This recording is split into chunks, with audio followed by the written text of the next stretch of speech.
O Senhor esteja convosco. Ele está no meio de nós. Proclamação do Evangelho de Jesus Cristo segundo Marcos.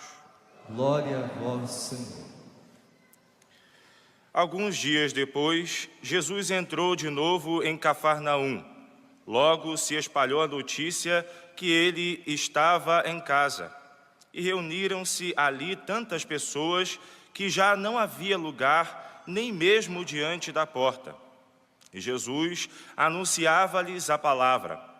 Trouxeram-lhe então um paralítico, carregado por 4 homens. Mas, não conseguindo chegar até Jesus, por causa da multidão, abriram então o teto, bem em cima do lugar onde ele se encontrava. Por essa abertura, desceram a cama, enquanto em que o paralítico estava deitado. Quando viu a fé daqueles homens, Jesus disse ao paralítico: Filho, os teus pecados estão perdoados. Ora, alguns mestres da lei que estavam ali sentados refletiam em seus corações: como este homem pode falar assim? Ele está blasfemando. Ninguém pode perdoar pecados a não ser Deus. Jesus percebeu logo o que eles estavam pensando no seu íntimo e disse: Por que pensais assim em vossos corações? O que é mais fácil, dizer ao paralítico: os teus pecados estão perdoados, ou dizer: levanta-te, pega a tua cama e anda? Pois bem, para que saibais que o Filho do Homem tem na terra poder de perdoar pecados, disse ele ao paralítico: Eu te ordeno, levanta-te, pega a tua cama e vai para a tua casa. O paralítico então se levantou e, carregando a sua cama, saiu diante de todos e, ficando todos admirados, e louvavam a Deus, dizendo: Nunca vimos uma coisa assim. Palavra da salvação. Glória a vós, Senhor. Meus queridos irmãos e irmãs, com grande alegria neste acampamento Revolução Jesus, nós queremos pedir a Deus a graça de voltarmos ao nosso primeiro amor. Voltar àquele ardor com que nós iniciamos nosso caminho para o céu, o caminho de seguir Jesus. No Evangelho de hoje, Jesus faz uma cura prodigiosa. O paralítico é trazido, carregado pelos seus amigos até a presença de Jesus. Jesus perdoa os seus pecados. E então faz com que ele caminhe. Essa cura prodigiosa que está narrada em vários outros evangelistas também, não somente São Marcos, existe uma característica própria dela, que é o fato de que em outras curas, Jesus faz a cura e antes pergunta pela fé daquela pessoa. Ou seja, Jesus quer saber se a pessoa tem fé antes de fazer a cura. Já no caso aqui do paralítico, nós sabemos por São Mateus que a fé que Jesus viu não foi no paralítico. Jesus viu a fé nos seus companheiros. E vendo a fé deles, Jesus disse: teus pecados estão perdoados.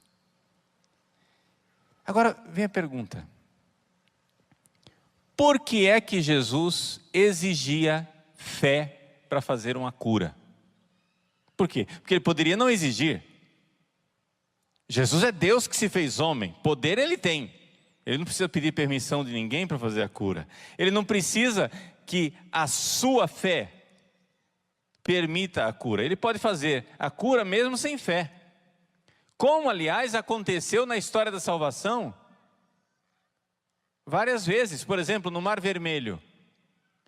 O pessoal estava lá, no Mar Vermelho, todo mundo com medo, todo mundo duvidando, todo mundo começando a ficar apavorado, tremendo de medo, sem fé nenhuma. De repente, mesmo sem a fé do povo, Deus abre o mar vermelho e eles passam. Deus não exigiu fé. O exemplo mais claro e clamoroso que tem disso foi um exemplo de São Bernardo. São Bernardo de Claraval, um santo que viveu na Idade Média. São Bernardo, ele um dia, vendo como as pessoas estavam sem fé naquele lugar, ele abençoou uns pãezinhos e disse: olha, essa epidemia que está aí, quem comer desse pão vai ser curado. E aí disseram: ah, mas precisa comer o pãozinho com fé? E ele disse: não, mesmo quem não tiver fé será curado. E então eles pegaram os pãezinhos e levaram para as pessoas incrédulas, e as pessoas incrédulas comeram e eles foram curados. A pergunta é a seguinte: se São Bernardo podia curar sem fé, por que é que Jesus não curava sem fé? Porque as curas que Jesus faz são pregações. Toda cura que Jesus faz tem uma mensagem de conversão. E todas as vezes que você ler o Evangelho e encontrar uma cura, você precisa ir lá buscar lá dentro qual é a mensagem de Jesus para nós. Porque cada cura de Jesus é uma parábola. Cada cura de Jesus é uma homilia, um sermão, é um discurso, é uma fala. O que é que Jesus está falando através daquela cura? Por quê? Porque é importante que nós saibamos disso, e isso aqui eu já estou explicando, mas você vai ver agora a diferença que isso vai fazer na sua vida. É importante que vocês saibam, não é? Essa realidade que Santo Tomás de Aquino, o grande Santo Tomás, doutor da igreja, não é? Grande teólogo, ele nos ensina que existem duas revelações, não uma, duas formas de Deus se revelar. Uma é a revelação exterior, outra é a revelação interior. Deus, quando Ele se revela, Deus, quando Ele fala, Ele faz coisas externas, Ele faz coisas fora. Abre o mar vermelho, cura o paralítico, levanta Lázaro do túmulo. Ele faz coisas fora. Mas é importante lembrar, para que esta revelação que acontece fora tenha o seu efeito, é preciso que haja uma revelação dentro. É preciso que haja uma fé onde a pessoa é iluminada por dentro. Existem duas luzes, uma luz fora, outra luz dentro, e essa luz dentro está no seu coração, e é aqui que eu quero que você saia daqui sabendo disso, e saia daqui procurando essa luz interior. Deixa eu explicar para ficar mais claro ainda. Vamos pegar um exemplo concreto. Evangelho de São João, capítulo 11. No Evangelho de São João, capítulo 11, Jesus ressuscita Lázaro. Provavelmente é o milagre mais prodigioso que Jesus fez. Lázaro estava morto há 3 dias. Já estava com mau cheiro. Jesus manda abrir o túmulo. Podemos imaginar o mau cheiro que tomou conta daquele lugar. Aquela terra onde Jesus morava é um lugar quente. O cadáver apodrece muito rápido. Abrem o túmulo, sai aquele mau cheiro e Jesus diz: Lázaro, vem para fora. Que coisa extraordinária. Quem de nós não se converteria? Quem de nós não cairia de joelhos diante desse milagre? E aí você chega e diz assim: pois é, padre, por que é que agora Jesus não faz esses milagres assim, para que a gente, se Jesus continuasse fazendo milagres e milagres e milagres e milagres e milagres, não haveria mais ateus na face da terra. Problema, haveria sim. Quando Jesus ressuscitou Lázaro, um grupo de pessoas, os fariseus, não somente não creram em Jesus, começaram a planejar que eles não iriam somente matar Jesus, que eles já queriam. Começaram a planejar que eles iriam matar Lázaro, que era a prova do crime. Eles não somente iriam matar Jesus, eles iam matar Lázaro. Agora, eu pergunto a você, vejam, é possível uma maldade desse tamanho? É possível uma maldade, um coração tão empedernido? Não é um coração, é uma pedreira. Mas por que é que diante daquele farol, daquela luz extraordinária da ressurreição de Lázaro, os fariseus não creram? Por quê? Porque não havia uma luz interna. Eles estavam com os olhos fechados para a revelação interna. Deus fala conosco, Deus fala com a humanidade o tempo todo. Deus está falando conosco. E vejam, eu não estou falando aqui de carismas. Atenção, atenção, preste bem atenção. Eu não estou falando de carismas, eu estou falando de uma coisa muito mais frequente. Deus fala com você todos os dias e várias vezes por dia.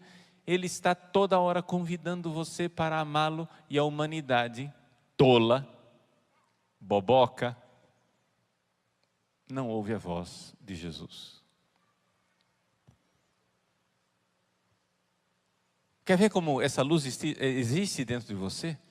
Você vai constatar. Vamos lá, vamos fazer aqui uma pesquisa. Não é necessário, eu quero que vocês sejam muito sinceros ao levantar a mão, tá? Levantem a mão para Deus, não para o Padre Paulo. Deus está vendo seu coração. Então veja lá. Quem de vocês já teve a seguinte experiência? Eu vou descrever a experiência e você vai me dizer. Você está ouvindo uma pregação. De repente, aquilo que o pregador está dizendo é uma coisa que você nunca ouviu. Você nunca leu em lugar nenhum. Nunca ninguém disse isso para você. Você nunca tinha ouvido. Mas você ouve aquilo e te dá aquela nítida impressão: nossa, eu sabia que era assim. Ou seja, você ouviu aquilo pela primeira vez na sua vida, mas dentro de você tem aquela convicção de que você sempre soube daquilo. Quem que já teve essa experiência, levanta a mão. Quem já teve essa experiência, levanta a mão bem alto, para a gente ver. Muito bem. Essa experiência é muito comum. Por quê? Você já estava ouvindo a voz de Cristo dentro de você. Então, como é que uma pessoa se converte? Uma pessoa se converte porque tem um pregador aqui fora que fala, mas você está ouvindo a voz de Cristo aí dentro no seu coração. Se a minha voz não entrar em sintonia com a voz do Cristo ressuscitado dentro de você, você não se converte. Porque na verdade não é a minha pregação que converte você, nem a pregação de nenhum pregador humano, é o Cristo que converte você. Os pregadores são somente a ocasião de você prestar atenção na voz que está falando dentro de você. É por isso que eu citei a ressurreição de Lázaro, capítulo 11. No capítulo 10, um capítulo antes, no Evangelho de São João, está escrito assim: as minhas ovelhas ouvem a minha voz. E Jesus olha para os fariseus, aqueles mesmos que não irão acreditar na ressurreição de Lázaro, e diz para eles que eles não ouvem a sua voz. Ora, qualquer fariseu poderia se levantar e dizer ali para Jesus: Jesus, você é um charlatão, um farsante, um demagogo, um sofista, um enganador, porque eu estou ouvindo a sua voz. Como é que você diz que eu não estou ouvindo a sua voz? Eu estou ouvindo a sua voz agora, nesse momento, estou ouvindo você está falando comigo. Mas Jesus não estava falando dessa voz externa. Vocês são minhas ovelhas porque vocês ouvem a minha voz desde dentro. Porque você está ouvindo a minha voz. E se você não abre, vejam só, se você não abre o seu coração para essa voz interior do Cristo que fala dentro de você, por mais que o pregador tente pregar, você só vai ficar pior. Vejam o que houve com o faraó. Nós chamamos 10 pragas do Egito, e são pragas de verdade. Mas é importante, é necessário a gente se recordar que as pragas eram milagrosas. Não eram desastres naturais. Eram coisas inexplicáveis.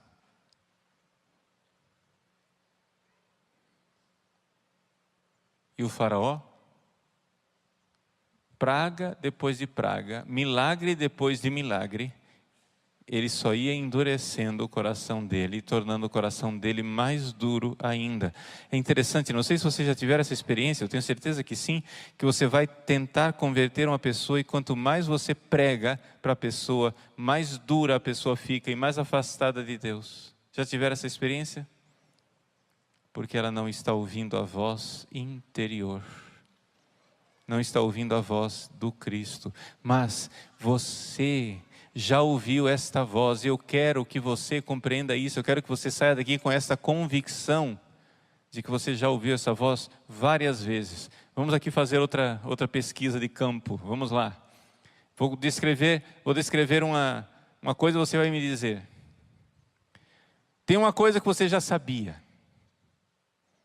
Você já sabia, sei lá, que Jesus está presente na Eucaristia, você aprendeu no catecismo. Você aprendeu no catecismo, os padres já pregaram várias vezes, você já ouviu aquilo dezenas e dezenas de vezes na sua vida. De repente, um dia você está rezando, ou um dia você está ouvindo um pregador, e parece que algo se acende dentro de você. E você diz: nossa, agora eu entendi. Você entendeu o quê?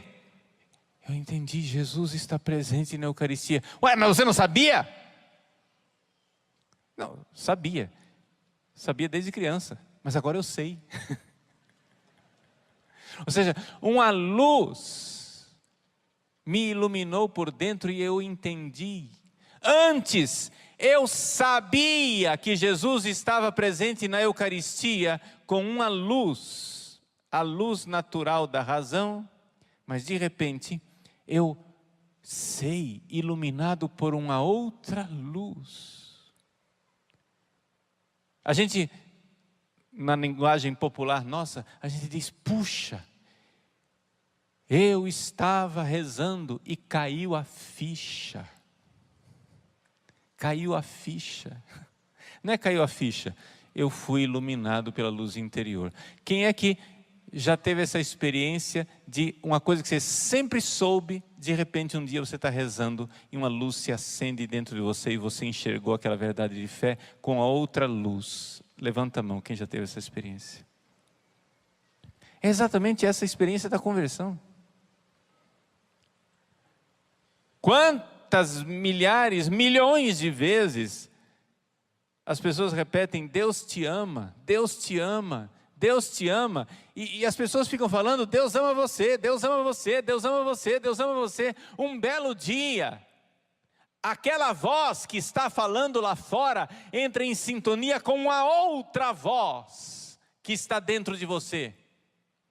E essa outra voz atinge a sua alma. e você enxerga: Ele me ama. Ali você é iluminado por dentro. Ali você é iluminado por dentro. O tema do nosso acampamento é o retorno ao primeiro amor. Como é que faz isso?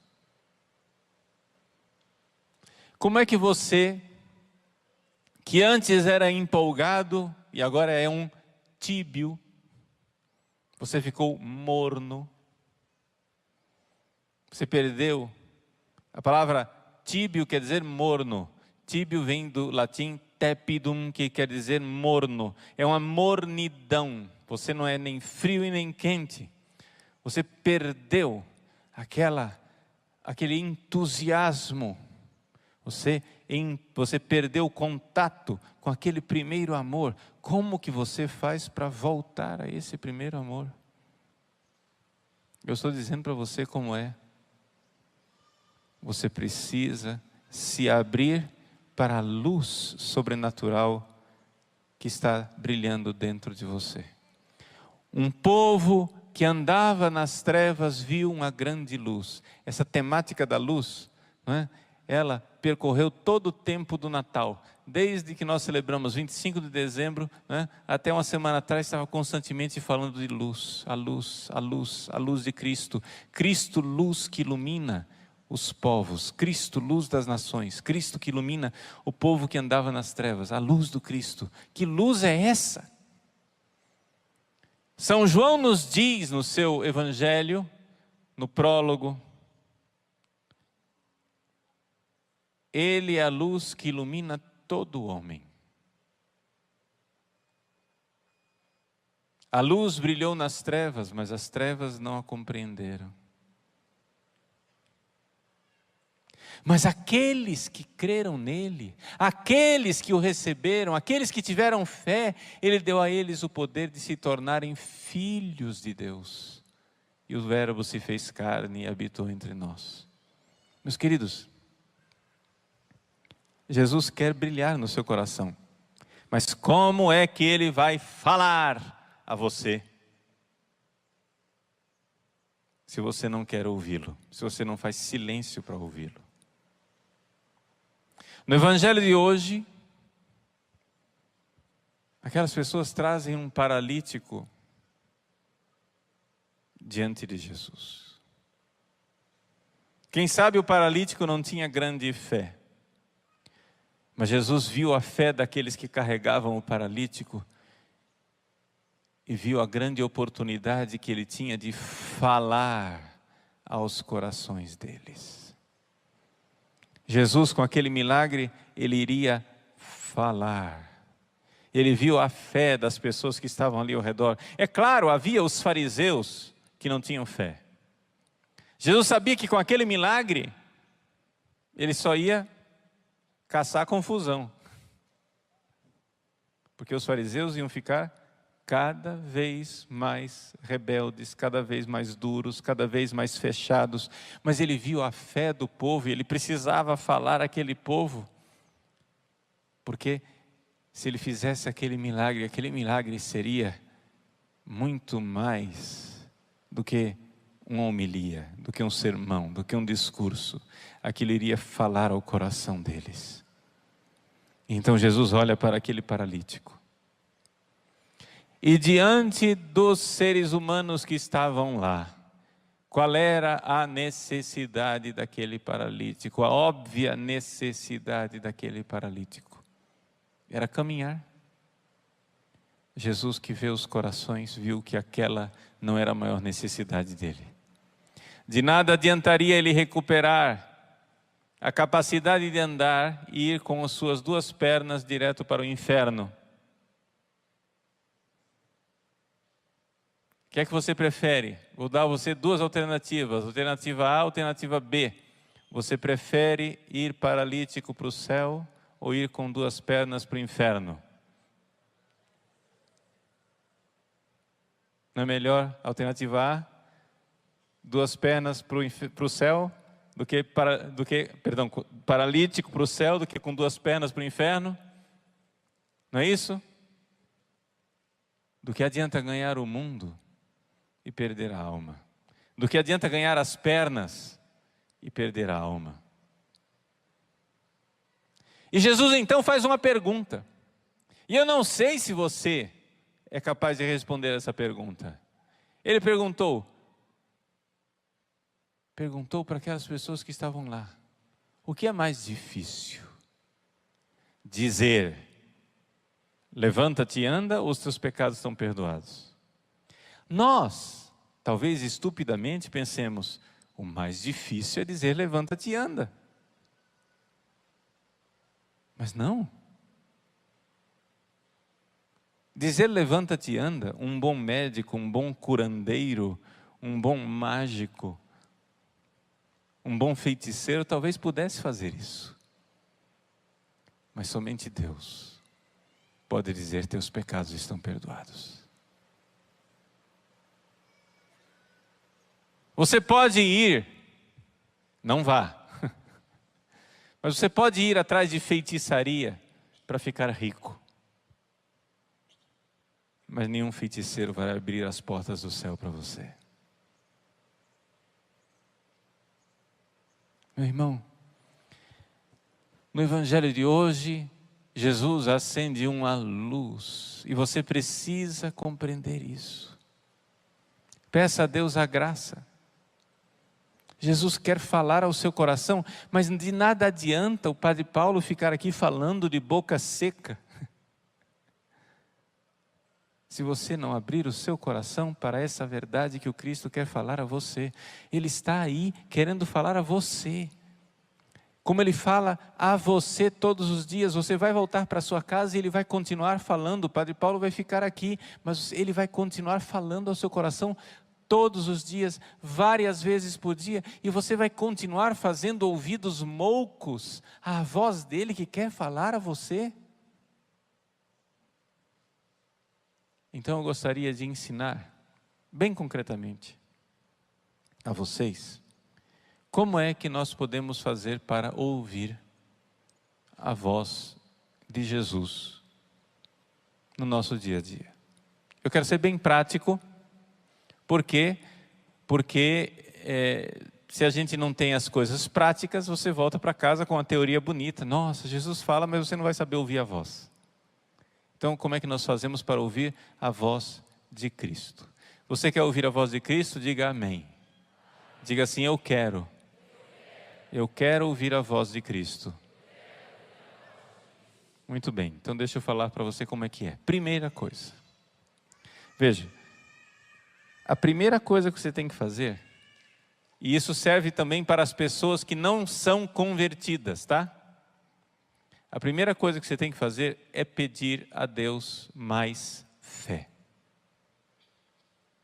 Se você for até uma prostituta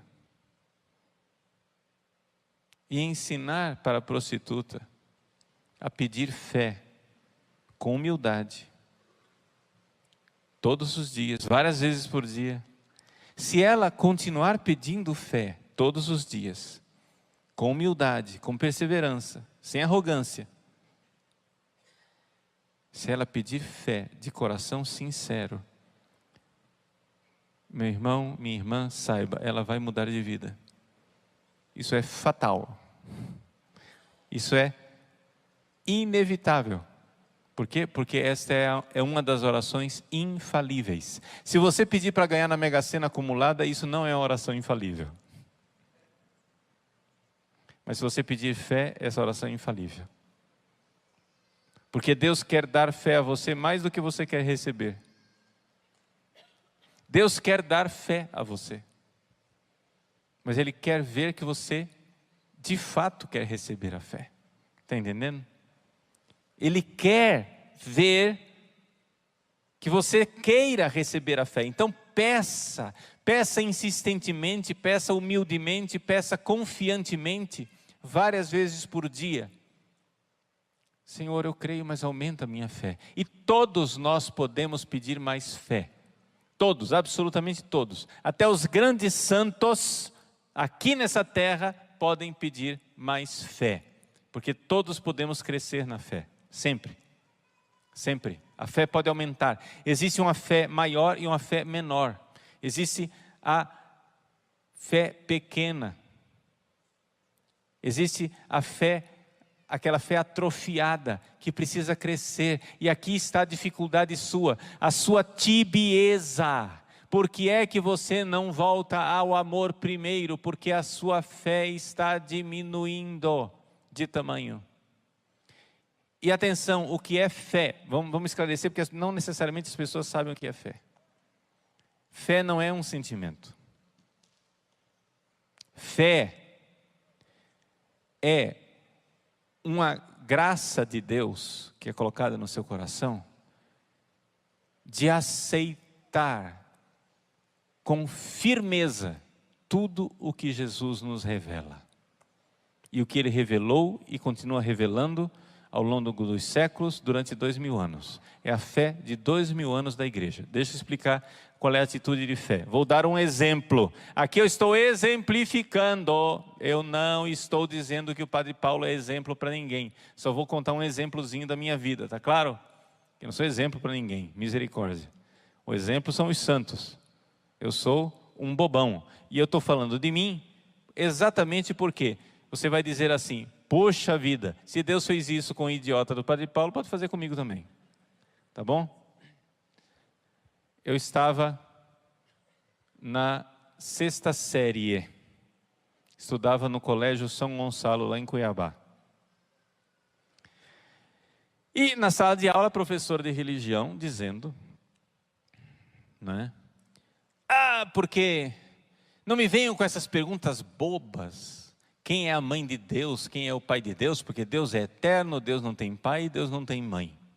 Aí o colega que estava do meu lado, o Mauro, hoje é médico, o Mauro olhou para mim e disse: mas Jesus tem pai, Jesus tem mãe. E o idiota do Paulo Ricardo não sabia. Veja, eu estava na 6ª série, já tinha feito primeira comunhão. Eu não estou colocando a culpa na minha catequista, estou colocando a culpa em mim mesmo, que não prestei atenção na aula de primeira comunhão. O idiota do Paulo Ricardo não sabia que Jesus era Deus. Eu não sabia. Eu tinha aprendido desde criança que Jesus era filho de Deus. Não é? Ou seja, Deus é Deus, Jesus... Aquele homem lá pregado na cruz, que eu mandava beijinho para ele quando era criança, manda beijo para Jesus, né? Aquele Jesus que eu mandava beijinho para ele quando era criança, era filho de Deus, não era Deus. Por quê? Porque me diziam que eu também era filho de Deus, então, tá entendendo? Se eu sou filho de Deus, Jesus é filho de Deus, então ele é um homem como eu, só que é iluminado, claro, bom. Eu não sabia que Jesus era Deus, gente, me desculpa.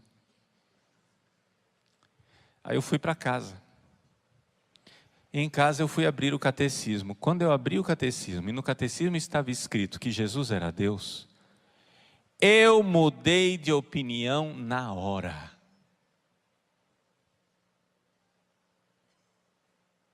Não precisou de argumento.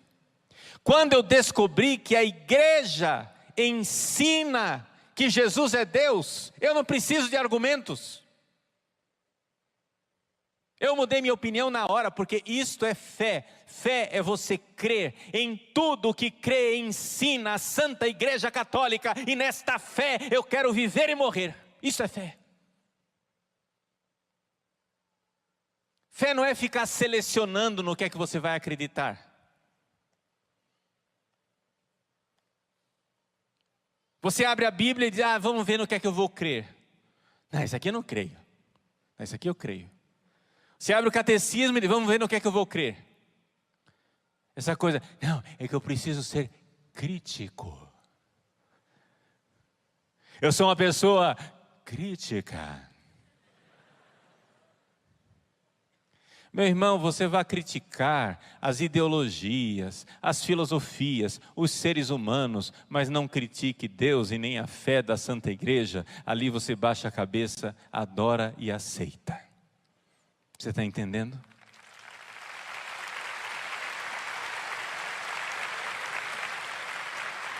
Porque nessa mania crítica de saber no que é que eu vou crer, muita gente naufraga na fé. Alguns seminaristas às vezes vêm para mim: padre, o professor em sala de aula, alguém disse isso, aquilo, falou aquilo. Padre, eu fiquei com a fé abalada, me explique. Eu disse: olha, antes de explicar, porque explicar é teologia. Eu vou explicar, tem explicação para isso. Mas antes de explicar, eu quero que você faça um ato de fé. No que é que cria o Padre Pio, São João Bosco,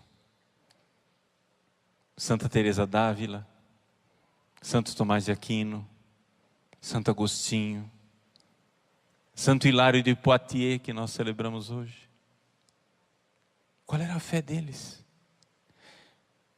Você tem alguma dúvida? Por exemplo, vamos supor a Eucaristia. Vamos supor que essa pessoa estivesse com uma crise de fé, sem saber, porque um professor disse que Jesus não está na Eucaristia, alguma coisa assim, ou que aquilo é só um símbolo. Mas espera lá, você tem alguma dúvida de que Jesus, de que o Padre Pio, o Santo Padre Pio de Pietrelcina, você tem alguma dúvida de que ele cria que Jesus estava presente na Eucaristia? Você tem alguma dúvida de que São João Bosco cria que Jesus estava na Eucaristia? Você tem alguma dúvida que Santa Teresa d'Ávila cria que Jesus estava na Eucaristia? Você tem alguma dúvida? É evidente que não. Então creia no que creram os santos ao longo de 2000 anos e para com essa palhaçada. Se você não tem a resposta teológica, vai estudar. Mas a sua fé não pode ficar esperando a resposta teológica. Por quê? Porque não é a argumentação que sustenta a fé. É a graça que sustenta a fé. Peça a fé e você terá. Creio em tudo o que crê e ensina a Santa Igreja Católica, e nesta fé eu quero viver e morrer. Pode bater palmas para a Igreja de Deus.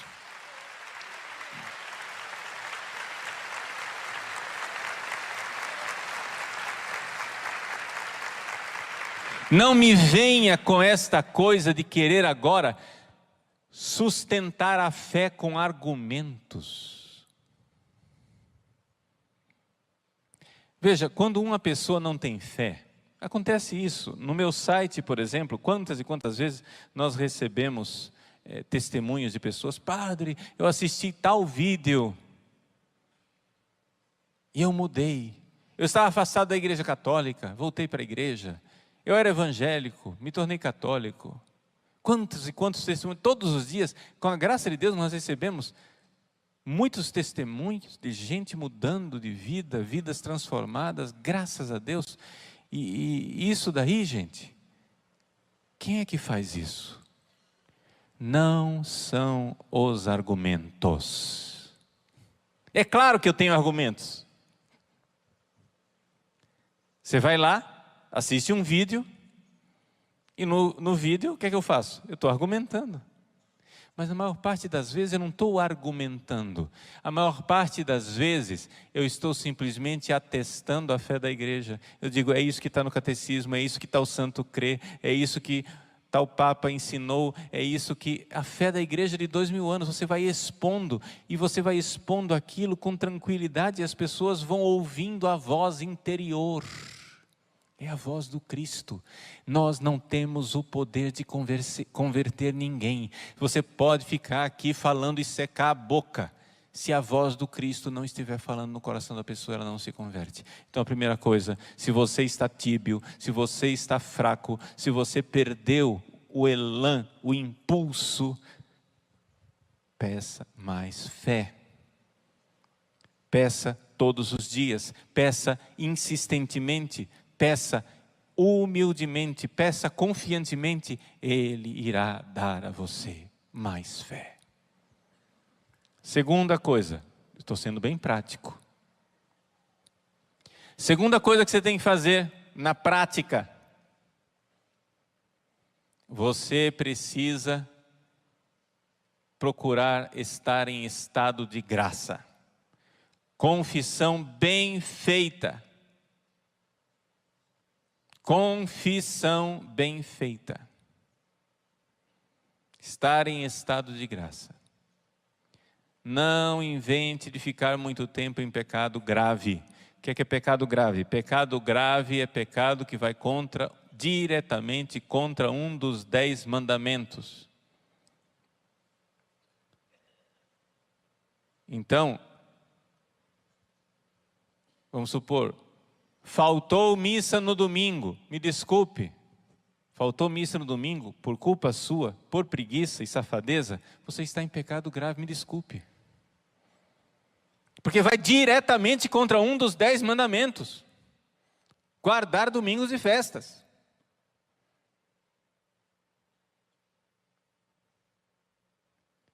Você teve relações sexuais fora do casamento, você está em pecado grave.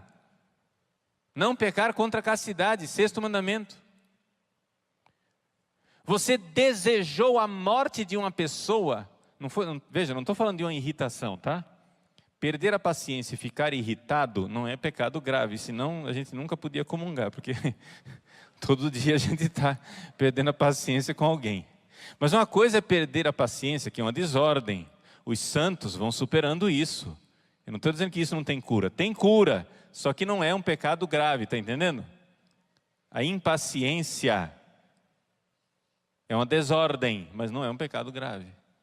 O pecado grave é quando você, no meio da impaciência, diz assim: eu queria que esse desgraçado morresse e fosse arder no fogo do inferno. Pronto, aí se lascou. Aí você é que perdeu o céu. Por quê? Porque você pecou contra a benevolência. Existe um mandamento que diz não matar. Você pecou diretamente contra esse mandamento, matando o irmão no seu coração. Você matou a pessoa no seu coração. Você desejou o mal para ela. Se você desejou o mal para uma pessoa, você está em pecado mortal.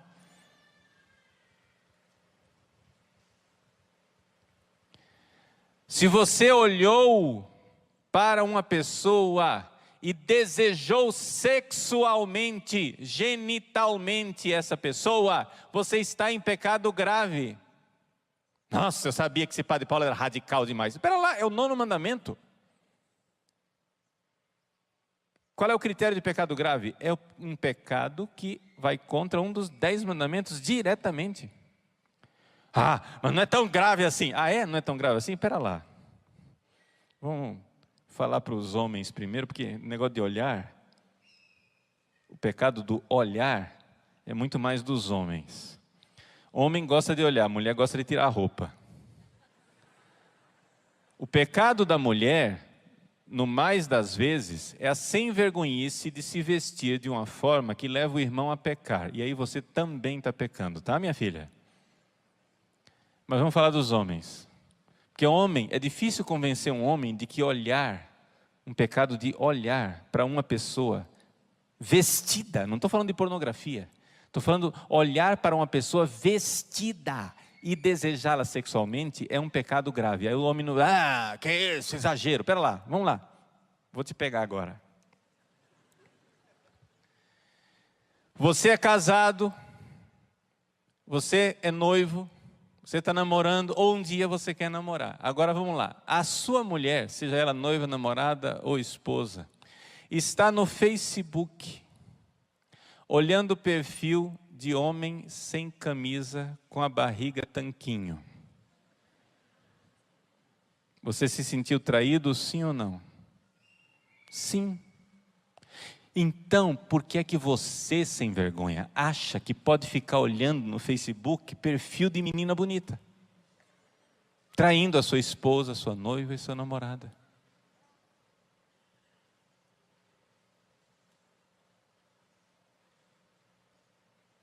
Vamos lá, desculpa a crueza, eu vou falar. Estamos na missa, estamos dentro da igreja, mas é para a salvação das almas. Então eu vou falar, vou ser bem claro, porque hoje em dia a gente tem que dizer as coisas claras. O que é que você acha da sua mulher olhar para o homem e olhar para o volume nas calças do homem.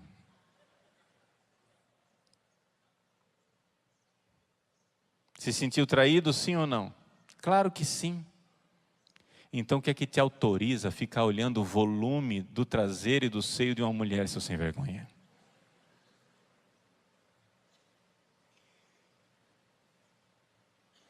Agora, só para esclarecer as coisas. O pecado mortal está em consentir, tá? Só para esclarecer. Você olha, gente, me desculpe, nós estamos num mundo devasso. Então, às vezes, não tem nem como você evitar de olhar. Eu não fico procurando mulher na rua, mas outro dia, eu estava dirigindo, ia dar aula no seminário menor. Passei na frente de uma escola, tinha 3 meninas com um shortinho que foi desenhado no ateliê do capeta. Satanás em pessoa desenhou aquele shortinho.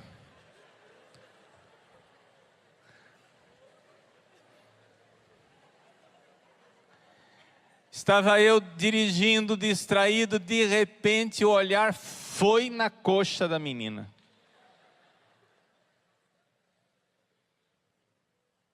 Os homens sabem disso. Eu senti. Não, mas não precisa nem de 2 segundos para sentir. E o que eu digo aqui, sentir, não é ficar excitado sexualmente. Sentir quer dizer que é um olhar prazeroso. Foi agradável ver aquilo. Senti, mas eu não consenti. Virei o rosto imediatamente para o volante do carro e disse: minha Mãe Santíssima, eu quero te ver no céu. Eu não quero ver essa carne que daqui a pouco está tudo apodrecendo no túmulo.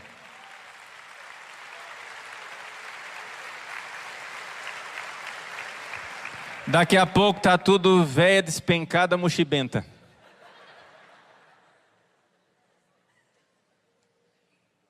Mas tem que ser rápido no gatilho, meu irmão.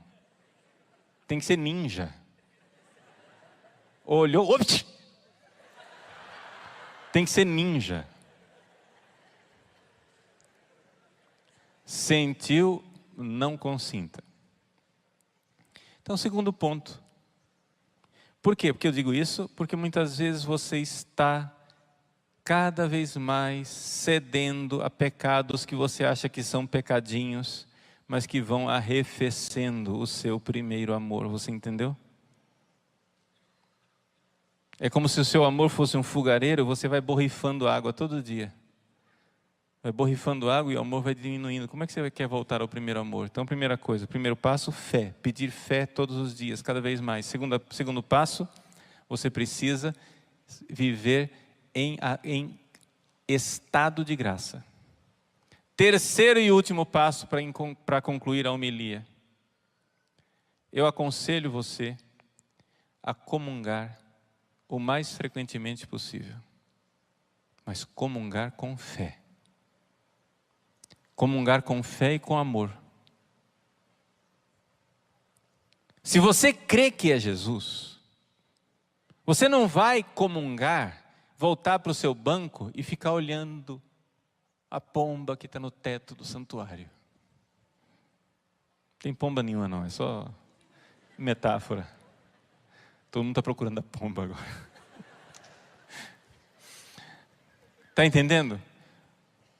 É Ele quem está tocando você, é Ele ressuscitado. Jesus está tocando nas suas vísceras. Tenha fé, creia e ame Jesus. Enquanto a aparência de pão está no seu estômago, é Ele quem está tocando você fisicamente. Não é uma metáfora, não é um símbolo, não é um faz de conta, não é a história da carochinha. É Ele. Ele. Ame Jesus. Ame. E diga: Senhor, eu creio que você está aqui, mas aumenta a minha fé. Se você está na tibieza, esses são os 3 conselhos que eu te dou. Primeiro, pedir mais fé. Segundo, se manter em estado de graça. E terceiro, você comungar com fé. Outro dia eu estava celebrando missa lá na minha paróquia, numa das capelas. E eu terminei a missa, aconteceu um milagre. Não veio ninguém pedir confissão, atendimento. Os padres sabem que isso é milagre, né? Terminou a missa e não vi pedir, alguém pediu alguma coisa. Disse, opa, que bom. Vou poder fazer minha ação de graças em paz. Que geralmente eu faço, só que a gente faz meio rapidinho porque sabe que tem que atender o povo. Comecei a fazer ação de graças, comecei a fazer bem. Lá pelas tantas. Sabe qual era a oração que eu estava fazendo? A oração que eu estava fazendo era a seguinte. Eu estava fora do ar. Estava em stand-by. Eu não estava rezando nada. Não é que eu estava distraído. Não estava pensando em nada. Era zero. Eu olhei para Jesus dentro de mim e disse assim, Jesus, não se escandalize com a minha oração não, tá? Jesus, eu não creio que você está aqui presente na Eucaristia. Porque se eu cresce de fato, Jesus, eu não estava me comportando assim. Você está aqui vivo e ressuscitado, tocando no meu corpo, e eu estou aqui pensando em nada. Perdendo tempo, perdendo a tua presença. Então, Jesus, eu sou padre. Eu vou fazer 25 anos de padre, Jesus. É vergonhoso eu dizer isso para você, Jesus, mas eu vou dizer, Jesus, hoje me dá a primeira comunhão. Eu quero crer.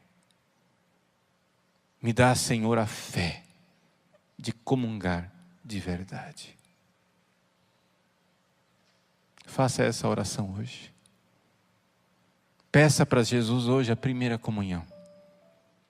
A fé de uma criança. Uma fé. Que por pequena que seja, ela pode crescer. Até transportar as montanhas. É a este Cristo ressuscitado que nós iremos encontrar agora. Sobre este altar.